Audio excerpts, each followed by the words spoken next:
بتایا پس فصلی، پھر دوسری بات اس کا معنی دیکھیں آپ، فصلی پس نماز پڑھ، قولی عبادت عملی عبادت کر، کس کے لیے؟ لربی کا، کس کے لیے؟ یہ سر جھکا ربی کا، اللہ کے آگے، مدد مانگ ربی کا، اللہ سے، چونکہ نماز میں نماز بتا رہی ہے۔ اب یہ پریکٹیکلی بھی اگر تجھے کہیں جھکنا پڑے ربی کا، کہیں سجدہ کرنا پڑے ربی کا، اللہ کے علاوہ جھکنا نہیں ہے، اللہ کے علاوہ مانگنا نہیں ہے، اللہ ہی سے۔ ابھی اللہ نے کہہ دیا لربی کا، لربی کا، بس۔ اب یہ سورہ کوثر کا ترجمہ آپ رٹ لیں بس۔ آگے اللہ نے کیا کہا؟ عبادت کی تیسری قسم، وانحر، اور قربانی کر، کس کے لیے؟ لربی کا۔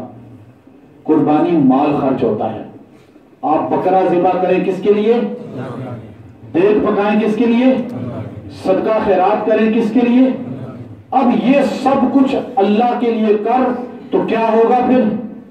کہا تو رسول اللہ کو گیا نا، حضور کو، لیکن سمجھایا ہمیں جا رہا ہے۔ اگر رسول اللہ کو اللہ نے کہا کہ آپ نماز پڑھیں، آپ قربانی دیں، چھوڑ دیں ان مخالفین کو، جشن منانے والوں کو، خوشیاں منانے والوں کو، جو آپ کی بیٹے کی وفات پہ جشن منا رہے ہیں، خوشیاں منا رہے ہیں، آپ کیا کریں؟ نماز پڑھیں، قربانی دیں۔ ان شانیک هو الابتر، انجام گستاخان رسول صلی اللہ علیہ وسلم کا، انجام دشمنان رسول صلی اللہ علیہ وسلم کا۔ اللہ نے فرمایا میرے نبی ان کو میں کافی ہوں، ان کا نام و نشان مٹا دوں گا۔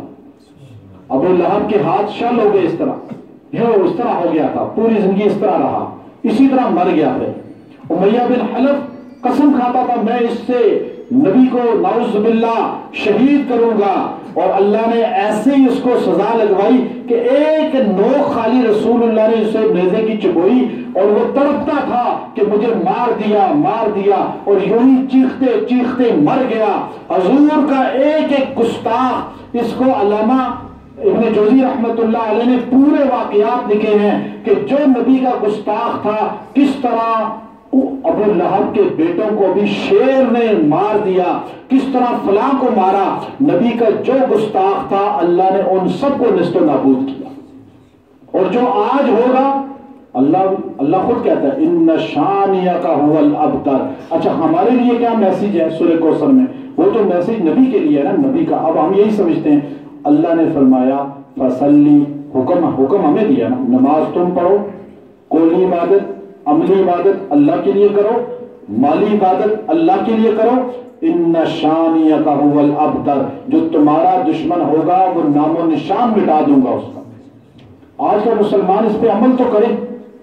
بلے شاہ رحمت اللہ علیہ، اب حملہ کا بادشاہ آیا مخالفت میں گرفتار کروانے، آپ نے کہا لوٹا مسلح لاؤ میرا، ایک دم وہ قدموں میں گر گیا کہ بددعا نہیں کرنا، چونکہ پتا تھا مسلح پہ بیٹھ گئے تو ایک دم ان کا کنیکشن اللہ سے ہو جائے گا۔ آج کا مسلمان روتا ہے، چلاتا ہے، فریادیں کرتا ہے، لیکن اجتماعی طور پہ اللہ کی مدد کیوں نہیں آتی کہ ہم من حیث الجماع، اجتماعی طور پہ ہم نماز سے محروم ہیں، اجتماعی طور پہ ہم اللہ کی توحید سے محروم ہیں، اجتماعی طور پہ ہم عقیدہ توحید سے محروم ہیں، اجتماعی طور پہ ہماری نظر و نیاز اور ہمارا ہر صدقہ خیرات اس میں ملاوٹ شامل ہو چکا ہے، جس کی وجہ سے ہماری دعائیں قبول نہیں ہیں، جس کی وجہ سے ہماری عبادتیں قبول نہیں ہیں۔